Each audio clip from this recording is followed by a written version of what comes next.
জিলহজ মাসের 10ম তারিখ আমরা কোরবানি দিয়ে থাকি। সে কোরবান সম্পর্কে আজকে কিছু আলোকপাত করা হবে। জিলহজ মাসের 10 দিনের ফজিলত এবং আমাদের করণীয় কি সেগুলো আমাদের জানা আবশ্যক। সেই জন্য আমি আপনাদের সম্মুখে সূরা ফজরের 2-3টি আয়াতে কারিমা তেলাওয়াত করেছি। এই আয়াতে কারিমাকে সামনে রেখে কোরবান সম্পর্কে কিছু আলোচনা করব। আল্লাহ তাআলা আমাদের সকলকে সে কথা অনুযায়ী যেন আমল করতে পারি সেই জন্য তৌফিক দান করেন। সকলে বলে আমিন। তো আজকে যে কদা মাসের 29তম তারিখ, গতকাল মনে হয় সৌদিতে চাঁদ উঠেছে, সম্ভাবনা বেশি আজকে আমাদের এখানে চাঁদ উদিত হওয়ার। আজকে যদি চাঁদ উদিত হয়, ইংরেজি মাসের 17তম তারিখ আমরা ঈদুল আজহা পেয়ে যাব। ঈদের দিন, কোরবানের দিন, সেদিন আমরা কি করব? কোরবান করব। এখন জিলহজ মাসের এই 10ম তারিখের মধ্যে আমাদের কি কি করণীয়, কি কি বর্জনীয়, সেগুলো আমাদের জানা আবশ্যক। রাসূল করিম সাল্লাল্লাহু আলাইহি ওয়াসাল্লামের যুগেও সমস্ত সাহাবীদেরকে সামনে রেখে রাসূল করিম সাল্লাল্লাহু আলাইহি ওয়াসাল্লাম ভাষণ দিতেন। যে কদা মাসের আমল আমরা করে ফেলেছি, যতটুকু করার আছে, সামনে জিলহজ মাস আসতেছে। জিলহজ মাসের প্রথম 10 দিন এগুলো অনেক গুরুত্বপূর্ণ দিন। এগুলো নিয়ে রাসূল করিম সাল্লাল্লাহু আলাইহি ওয়াসাল্লাম গুরুত্ব সহকারে আলোচনা করতেন, সাহাবীরা আমল করতেন। এখন কি কি করণীয় আমাদের জানা আবশ্যক, দরকার। সেই হিসেবে আজকের বিষয়বস্তু হচ্ছে কি, জিলহজ মাসের প্রথম 10 তারিখের ফজিলত ও করণীয়। আল্লাহ পাক রব্বুল আলামিন সূরাতুল ফজরের মধ্যে শুরুতে বর্ণনা করেন। রব্বুল আলামিন বলেন, ওয়াল ফাজরি ওয়ালায়ালিন আশরিন ওয়াশ-শাফঈ ওয়াল ওয়াতর ওয়াল-লাইলি ইযা ইয়াসর। ওয়াল ফজর, আল্লাহ তাআলা কোরআনে কারীমের সূরা ফজরের মধ্যে শপথ করে বলে দিয়েছেন, ওয়াল ফজর, ফজরের কসম, ওয়ালায়ালিন আশর, এবং 10 দিনের কসম, 10টি রাতের কসম। 10টি রাত থেকে মুরাদ এই জিলহজ মাসের 10 দিন। ওয়াশ-শাফঈ ওয়াল ওয়াতর, ওয়াশ-শাফঈ মানে জোড়া সংখ্যক দিন, অর্থাৎ 10ম তারিখ বলা হয়েছে। মুফাসসিরিন কিরাম এখানে বলেছেন আইয়ামি জিলহজ, ইয়ানি আশরাতু জিলহজ্জি। ওয়াশ-শাফঈ তো ইয়াউমুন নাহার, ইয়াউমুন নাহারের দিন 10ম তারিখ। ওয়াল ওয়াতর অর্থাৎ বেজোড়া দিন। বেজোড়া দিন থেকে উদ্দেশ্য হচ্ছে কি, ইয়াউমুল আরাফা অর্থাৎ আরাফাতের দিন। তথা এই জিলহজ মাসের মধ্যে করণীয় হচ্ছে কি, আল্লাহ রব্বুল আলামিন বিশেষ দিনগুলোকে গুরুত্ব বুঝে কসম খেটে বলেছেন, ওয়াল ফাজরি ওয়ালায়ালিন আশর, ফজরের কসম। আল্লাহ পাক রব্বুল আলামিন ঈদের দিনের যে ফজরটা আছে সে ফজরের কসম খেয়ে বলেছেন। ফজরের কসম খেয়ে বলেছেন মানে তাফসীরগণ লিখেছেন, ঈদের দিনে যে ফজর আছে সে ফজরের কসম খেয়ে বলেছেন। ওয়াল ফজর ওয়ালায়ালিন আশর, এবং প্রথম 10 দিন, জিলহজ মাসের প্রথম 10 দিনের কথা বলেছেন। ওয়াশ-শাফঈ ওয়াল ওয়াতর, আবার 10 তারিখের কথা বলেছেন, আবার 9 তারিখের কথাও বলেছেন। জোড়া সংখ্যক মানে 10 তারিখ, ওয়াল ওয়াতর বিজোড় সংখ্যা মানে 9 তারিখ, অর্থাৎ ইয়াউমুল আরাফা, আরাফাতের দিন। এই কথার উদ্দেশ্য হচ্ছে কি, আল্লাহ তাআলা গুরুত্ব বুঝিয়েছেন, তোমরা এই 10 দিনকে তোমরা গুরুত্ব সহকারে আঁকড়ে ধরো, এই 10 দিনের কি কি আমল তোমরা বুঝে নাও। সর্বপ্রথম আমাদের করণীয়, চুল নখ কাটা এই সমস্ত জিনিস ঈদের জিলহজ মাসের যে 10ম তারিখ ঢোকার আগে আগে অর্থাৎ 1 তারিখ ঢোকার আগে আগে আমাদেরকে কাটতে হবে, এগুলো কেটে নিতে হবে। করণীয় অনেক, কেউ কেউ বলেছেন করণীয় 10টি, কেউ কেউ বলেছেন করণীয় 12টি, আবার আমি তৌজিহ করে পেয়েছি 14টি। সবগুলো কি মানা সম্ভব? এরপর যত সম্ভব যারা আমরা কোরবান করি বা না করি, আমাদের জানা দরকার আমল করার জন্য। 1 নম্বর, চাঁদ উদিত হওয়ার আগে আগে, অর্থাৎ আজকে যদি চাঁদ উদিত হয়, আমরা মাগরিবের আগে আগে যাদের চুল কাটা আছে, গুফ কাটা আছে, জেরে বকল জেরে নাপ, এগুলো কাটতে হবে। অনেকের শরম থাকে না এগুলো কাটার জন্য। যদি সেরকম শরম না থাকে, কথার কথা নখ কাটা, চুল কাটা এগুলো শরম নাই, তাহলে কাটবো না, সমস্যা নাই, না কাটলে কি সমস্যা নাই। আবার এমন কতগুলো লুম আছে যেগুলো কাটতে হবে। যদি আপনার 40 দিন পেরিয়ে যায় তখন নামাজ হবে না, মাকরুহে তাহরিমি, তখন আর আপনার নামাজ হবে না, তাহলে হারাম চলে আসতেছে, আপনার নামাজ হচ্ছে না। সেই জন্য আপনি 10 দিনের মধ্যে হলেও আপনি যে না এগুলো কেটে ফেলতে হবে। সেজন্য এই মাসালাগুলো অত্যন্ত গুরুত্বপূর্ণ না, অনেকেই জানে না, অনেকেই চিনে না। আমরা ঘরের মধ্যে গিয়েও এরকম বলে দেব, মা আছে, বোন আছে, এদেরকে বলবো আজকে সুন্নত আজকের করণীয় এগুলো যদি সময় থাকতে আমরা কাটি ফেলবো। তাহলে 1 নম্বর করণীয় কি? চুল নখ জের বগল জের নাক এই সমস্ত জিনিস কাটা। 2 নম্বর, 9 তারিখের দিন কি করা? রোজা রাখা। 3 নম্বর হচ্ছে কি?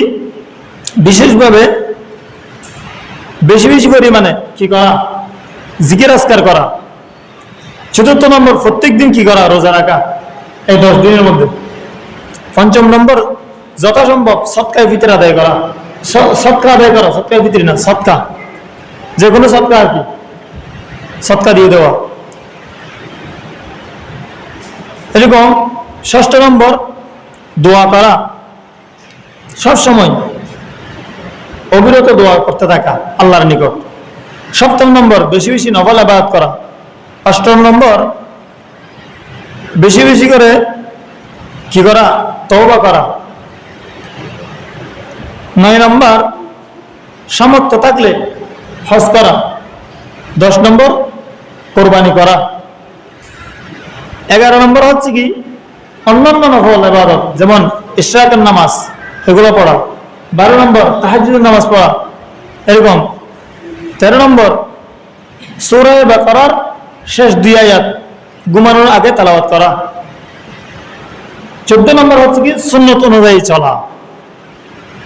প্রায় 14টি আমি কি বলে দিয়েছি, করণীয় বলে দিয়েছি। এবার আসি আমরা এই করণীয়গুলোর আগে আগে আমাদের উদ্দেশ্য হচ্ছে কি? কোরবানির দিন কোরবানি করা। উদ্দেশ্য কি? কোরবানির দিন কোরবানি করা। সে কোরবান কি এগুলো আমাদের আগে জানতে হবে। কাদের উপর ওয়াজিব, কাদের উপর ওয়াজিব নয়, কে করতে পারবে, কে করতে পারবে না, এগুলো আমাদের জানা থাকা আবশ্যক। এবং কোরবানি করার জন্য শর্ত কি এগুলো জানা দরকার। সেজন্য আগেভাগে এগুলো একটু বলে দিই, এরপর আমরা করণীয় কি এগুলো আমি বেশি বলবো না, অতি জোরে 6-7টা বলে শেষ করে দেওয়ার চেষ্টা করবো ইনশাআল্লাহ, যেগুলো গুরুত্বপূর্ণ আর কি। 1 নম্বর হচ্ছে কি কাজ আমাদের কোরবানি করা। কোরবান, এটা আমি আগে বলেছিলাম, যে ব্যক্তি কোরবান করবে সে আল্লাহ তাআলার নৈকট্য প্রাপ্ত হয়ে যাবে, আল্লাহ তাআলার কাছাকাছি হয়ে যাবে। কোরবান কাদের উপর ওয়াজিব? কোরবান হচ্ছে কি? যে ব্যক্তির উপর নেশাব পরিমাণ সম্পদ থাকে 3 দিনের মধ্যে, কি কি? 10 তারিখ, 11 তারিখ, 12 তারিখ জিলহজ মাসে 10তম, 11তম, 12তম এই 3 দিনের মধ্যে যদি কারো নেশাব পরিমাণ সম্পদ থাকে তারপর কোরবানি ওয়াজিব। মনে থাকবে ইনশাআল্লাহ। 3 দিনের মধ্যে যদি হয়ে যায় তারপর কোরবানি সাধারণত ওয়াজিব। যেমন আমরা সদকায়ে ফিতর আদায় করি কিনা, সদকায়ে ফিতর আদায় করার জন্য শর্ত হচ্ছে কি করা, নেশাব পরিমাণ সম্পদ হওয়া। অনুরূপভাবে এই 3 দিনের মধ্যে যদি কারোর নেশাব পরিমাণ সম্পদ থাকে, নেশাব পরিমাণ সম্পদ কতটুকু, 7.5 ভরি স্বর্ণ, 92 ভরি রূপা, তত সম্পদ, তার সম পরিমাণ মাল, টাকা, জিনিসপত্র, আসবাবপত্র, আপনার নিজের খরচ আছে সেগুলো ব্যতীত, নিজে যেগুলো খরচ করি আমরা, খরচের টাকা ব্যতীত অতিরিক্ত টাকা যদি জমা থাকে এরকম, সেরকম যদি সম্পদ এই 3 দিনের মধ্যে হয় তাহলে আমার আপনার উপর কোরবান ওয়াজিব। কারা কারা করতে পারবে? 1 নম্বর মুসলিম হওয়া, 2 নম্বর স্বাধীন হওয়া। স্বাধীন যদি আপনি না হন কোরবান করতে পারবেন না। আপনি যদি আপনার অন্য জন গোলাম হন, গোলাম চাকর চাকরানি আর কি, গোলামি হয়ে থাকেন, স্বাধীন নয়, আপনি আজাদ নয়, তখন আপনার উপর কোরবান কি নয়, ওয়াজিব নয়। মুকিম হওয়া, মুসাফির নয়, মুসাফিরের উপর কোরবান ওয়াজিব নয়। আকেল হওয়া, তার মানে দিমাগ পরিষ্কার থাকা, আকলমন্দ, সবকিছু বুঝে তারপর কোরবান ওয়াজিব। যদি পাগল হয় তারপর কোরবান ওয়াজিব নয়। বালেগ হতে হবে, বালেগ হওয়া, না বালেগের উপর কি নয়, কোরবান ওয়াজিব নয়। মনে থাকবে ইনশাআল্লাহ এগুলোর উপর। এখন কোন জন্তু দ্বারা, কোন জানোয়ার দ্বারা কি করা যাবে, কোরবানি করা যাবে, সেগুলো একটু জানা দরকার। 5 প্রকারের জন্তু। 1 নম্বর হচ্ছে কি উট, 2 নম্বর গরু, গরুর মধ্যে ষাট হোক, গাভী হোক, তারপর 3 নম্বর হচ্ছে কি মহিষ, 4 নম্বর বেড়া অথবা দুম্বা, 5 নম্বর হচ্ছে কি ছাগল। এই 5টির উপর কোরবানি কি দেওয়া যাবে, এই 5টি দ্বারা কোরবানি দেওয়া যাবে। এখন বয়স লাগবে, উটের হচ্ছে কি কমস কম 5 বছর হতে হবে। উটের বয়স কত লাগবে, 5 বছর। আর গরুর বয়স 2 বছর হতে হবে। ছাগলের বয়স, বেড়া, দুম্বা ইত্যাদি ইত্যাদি, এগুলো হচ্ছে কমপক্ষে 1 বছর। মনে থাকবে ইনশাআল্লাহ। আবার বলি, 5 বছর, গরু, তারপর মহিষ, যত ধরনের আছে এরকম, এগুলো হচ্ছে কি 2 বছর। বেড়া, দুম্বা, ছাগল 1 বছর। যদি 1 বছর না হয়, একদিনও কম থাকে, সেই জন্তু দ্বারা আপনার কোরবানি আদায় হবে না। মাসালা পরিষ্কারভাবে জেনে রাখেন। উট যদি 5 বছর থেকে একদিন কম হয় তাহলে আপনার কোরবানি আদায় হবে না। গরু যদি 2 বছরের একদিন কম হয়, 2 বছর এখনো পূর্ণতা লাভ করে নাই, পূর্ণ হওয়ার জন্য আরো একদিন বাকি আছে, তখন সেই গরু দ্বারা কোরবানি করা যাবে না। সেরকম ছাগল, বেড়া, দুম্বা, এগুলা কি হয় নাই, 1 বছর হয় নাই, আরো একদিন বাকি আছে, কিন্তু কোরবানির দিন চলে যাচ্ছে, ওই ছাগল, বেড়া, দুম্বা দ্বারা কোরবান আদায় হবে না। হ্যাঁ, যদি বেড়া, দুম্বা যদি কি থাকে, 6 মাস হয়েছে, 7 মাস হয়েছে, 8 মাস হয়েছে, লাগতেছে 1 বছরের মতো হয়ে গেল, শুধু বেড়া আর দুম্বা, অন্য কিছু নয়, অন্য কোনো জানোয়ার নয়, কি বেড়া আর দুম্বা, 6 মাস কিন্তু লাগতেছে 1 বছর হয়ে গেছে মনে হয়, ওই জন্তু দ্বারা কোরবানি দেওয়া যাবে। যদি ছাগল হয় তখন হবে না। মাসালা বুঝতে হবে, না হলে আমাদের আমল কবুল হবে না। এই হচ্ছে কি কোরবানির মোটামুটি মাসালা। এবার জিলহজ মাসের আমরা কয়দিন, 10টা দিন পাচ্ছি। এই 10 দিনের মধ্যে আমাদের করণীয় কি, এগুলো একটু জেনে রাখা ভালো, আমল করতে সহজ হবে। 1 নম্বর কি বলেছিলাম আমি, নখ, চুল কাটা ইত্যাদি।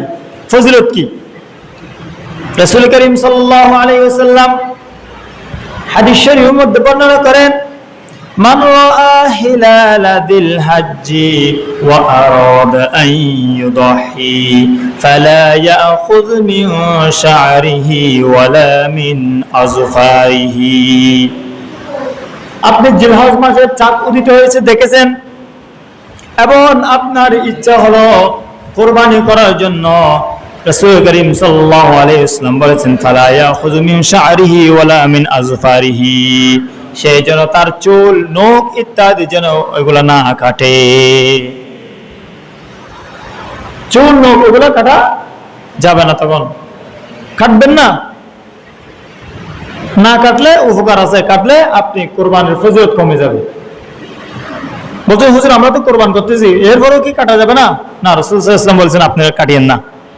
যেদিন আপনি চুরি চালাবেন, কৃষিতে গরু ছাগল ভেড়া দুম্বা এগুলো চুরি চালাবেন, চুরি চালানোর পর আপনি কাটবেন, সওয়াব পেয়ে যাবেন। বলেন সুবহানাল্লাহ। আবার যারা কোরবানি করতে পারে না তাদের জন্য এই সওয়াব। রাসূল করিম সাল্লাল্লাহু আলাইহি ওয়াসাল্লাম অন্য হাদিস শরীফের মধ্যে বলেছেন কোন ব্যক্তি যদি এরকম কোরবানি করার জন্য সামর্থ্য না থাকে তাহলে ওই ব্যক্তি যেন তার চুল নখ এগুলো যেন না কাটে। না কাটলে লাভ কি? ওই ব্যক্তি কোরবানি করে যে সওয়াব পেয়ে যাবে, আপনি চুল নখ এগুলা না কাটার কারণে আপনিও কোরবানি সওয়াব হয়ে যাবে, আপনার মধ্যেও কোরবানি সওয়াব পেয়ে যাবে। কত সুন্দর আমল, আমাদের জন্য ফজিলত। এক সাহাবী জিজ্ঞেস করলেন, ইয়া রাসূলুল্লাহ, ইয়া হাবিবাল্লাহ, কোরবানির এত ফজিলত, কোরবানির এত সওয়াব, কোন একজন ব্যক্তি আমার নিকট দুধ পান করার জন্য, দুধ দোহন করে পান করার জন্য আমার নিকট একটি ছাগল রাখলেন, সেই ছাগল দিয়ে আমি কি জবাই করতে পারবো নাকি? তখন রাসূল করিম সাল্লাল্লাহু আলাইহি ওয়াসাল্লাম ওই সাহাবীকে বললেন, হে আমার সাহাবী রে, তোমার সামর্থ্য নাই, তুমি একজন গরিব লোক, ঠিক আছে, তুমি সেই জন্তু দ্বারা তুমি কোরবানি করো না, তুমি কোরবান করবে তোমার চুল নখ এগুলা যেগুলো আছে এই সমস্ত জিনিস কোরবানির দিন পর্যন্ত তুমি কাটিও না। যদি না কাটো তাহলে তুমি কোরবান না করে কোরবানির সওয়াব পেয়ে যাবেন। বলেন সুবহানাল্লাহ। তাহলে আমরা কোরবান না করেও কোরবানির সওয়াব পেয়ে যাব কি আমল করলে?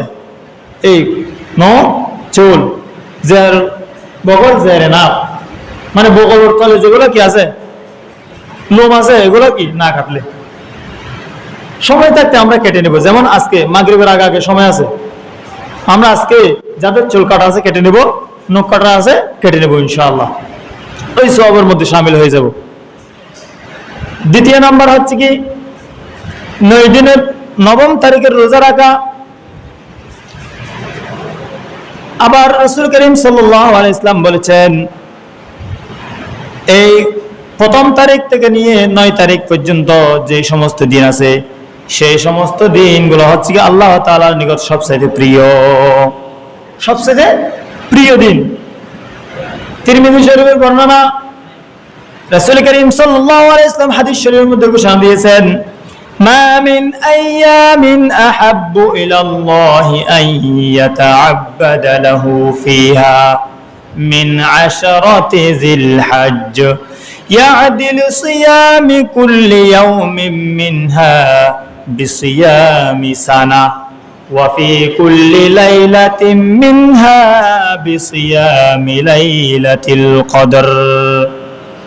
রাসূল করিম সাল্লাল্লাহু আলাইহি ওয়াসাল্লাম বলেছেন আল্লাহ তাআলার নিকট সবচেয়ে প্রিয় দিন হচ্ছে কি জিলহজ মাসের 1 তারিখ থেকে 9ম তারিখ পর্যন্ত প্রত্যেকটা দিন, এক একটা দিন হচ্ছে আল্লাহ তাআলার নিকট প্রিয়।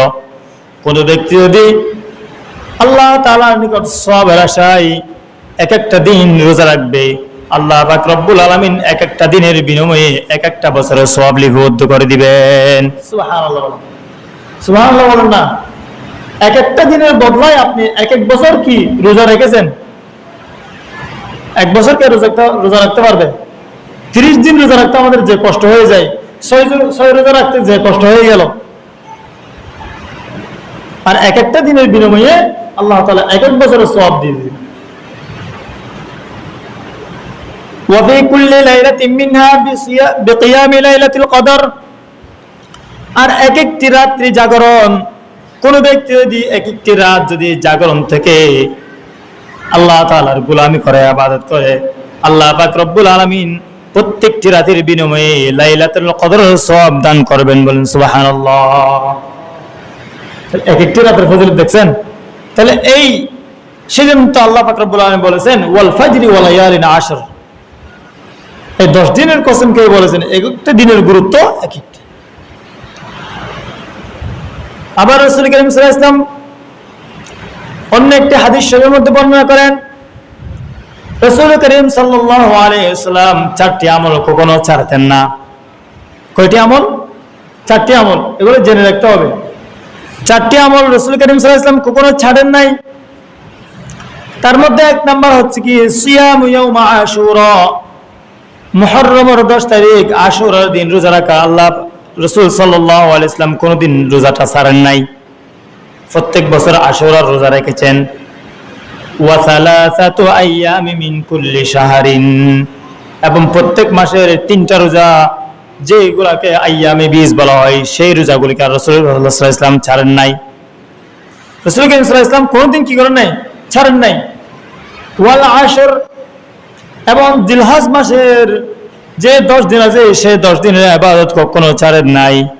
4th নাম্বার হচ্ছে কি ওয়া রাকাআতাইনি ক্বাবলাল ফজর, ফজরের নামাজের আগে, ফজরের নামাজের পূর্বে যে 2 রাকাত সুন্নাত আছে সেই 2 রাকাত রাসূলুল্লাহ সাল্লাল্লাহু আলাইহি ওয়াসাল্লাম কোনদিন ছাড়েন নাই। বুঝতে পারছেন? তাহলে এগুলা দায়মি আমল রাসূলের, সব সময় করতেন। আল্লাহ তাআলা যেন আমাদেরকে তৌফিক দান করে, বলেন আমিন। সেজন্য আমরা জিলহজ মাসের এই 9 দিনের আমলগুলোকে আঁকড়ে ধরব। 3য় নম্বর হচ্ছে কি বিশেষভাবে 9 তারিখের আমল। 9 তারিখের দিন যে ব্যক্তি রোজা রাখবে, আল্লাহ পাক রব্বুল আলামিন তার 1 বছর আগের এবং 1 বছরের পরের গুনাহ মাফ করে দিবেন। তাও রাসূল করিম সাল্লাল্লাহু আলাইহি ওয়াসাল্লাম হাদিস শরীফের মধ্যে বলেছেন সিয়াম ইয়াউম আরাফা আহতাসিবু আলাল্লাহি আন ইউকাফিরাস সানাতাল্লাতী ক্বাবলাহু ওয়াস সানাতাল্লাতী বা'দা। বিশ্বনবী সাল্লাল্লাহু আলাইহি ওয়াসাল্লাম বলেছেন, কোন ব্যক্তি যদি 9 তারিখের একটা দিন মাত্র রোজা রাখে, অর্থাৎ আরাফার দিন রোজা রাখলে আল্লাহ পাক রব্বুল আলামিন 1 বছর আগের এবং 1 বছরের পরের গুনাহ মাফ করে দিবেন। বলেন সুবহানাল্লাহ। দেখছেন? সেই দিন হচ্ছে কি 2 বছরের সওয়াব। 1 বছরের আগের গুনাহ আর 1 বছর কি পরের গুনাহ। সাহাবায়ে কেরাম প্রশ্ন, ইয়া রাসূলুল্লাহ ইয়া হাবিবাল্লাহ, আমি তো 1 বছর আরো 1 বছর যে সামনের গুনাহ মাফ করে দিবেন বলছেন, আমি তো বাঁচি থাকি নাই, কই আমি তো এতটুকু পর্যন্ত আছি, 1 বছর আগের গুনাহ কিভাবে মাফ করবেন? এই হাদিসের তাওজি ব্যাখ্যা করেছেন রাসূলুল্লাহ সাল্লাল্লাহু আলাইহি ওয়াসাল্লাম বলেছেন, কোন ব্যক্তি যদি এরকম এই রোজাটি রাখে, আল্লাহ তাআলা 1 বছর তাকে আরো হায়াত বৃদ্ধি করে দিবেন আমল করার জন্য। বলেন সুবহানাল্লাহ। হায়াত লম্বা করার সহজ উপায় দেখছেন আরেকটা? এগুলো বুঝতে হবে হাদিসের মর্মগুলা। সময় অনেক বেশি হয়ে যাচ্ছে, আমি একটু টেনে চলে যাচ্ছি। 4th নম্বরে চলে যাই। 4th নম্বর হচ্ছে বেশি বেশি জিকির আজকার করা। কারণ রাসূল করিম সাল্লাল্লাহু আলাইহি ওয়াসাল্লাম বলেছেন, আল্লাহ তাআলার নিকট এই 10 দিনের চাইতে প্রিয় আর কোনো দিন নাই। মা মিন আইয়ামিন আযামু ইনদাল্লাহ ওয়ালা আহাব্বু ইলাইহি আল-আমালু ফীহিন্না মিন হাযিহিল আইয়ামিল 10 ফাআকসিরু ফীহিন্না। রাসূলুল্লাহ সাল্লাল্লাহু আলাইহি ওয়াসাল্লাম বলেছেন, হে আমার সাহাবীরা রে, আল্লাহ তাআলার নিকট এই 10 দিনের নিকট প্রিয় দিন আর কোনো দিন নাই। অতএব তোমরা এই 10 দিনের মধ্যে বেশি বেশি জিকির করো। আত-তাহলিল ওয়াত তাকবীর ওয়াত তাহমিদ। হাদিস শরীফের মধ্যে 3টি কথা বর্ণনা করেছেন, আত-তাহলিল লা ইলাহা ইল্লাল্লাহ, ওয়াত তাকবীর এবং আল্লাহু আকবার কি করা? জিকির করা, প্রশংসনীয় করা, ওয়াত তাহমিদ এবং আল্লাহ তাআলার গুণাবলী প্রশংসা করা। এটা মুসনাদ আহমদের হাদিস। 5ম নম্বর হচ্ছে কি তাকবীর তাশরিক। তাকবীর তাশরিক আমরা জিলহজ মাসের 9 তারিখ থেকে নিয়ে 13 তারিখ আসর নামাজ পর্যন্ত আমরা তাকবীর তাশরিক করব।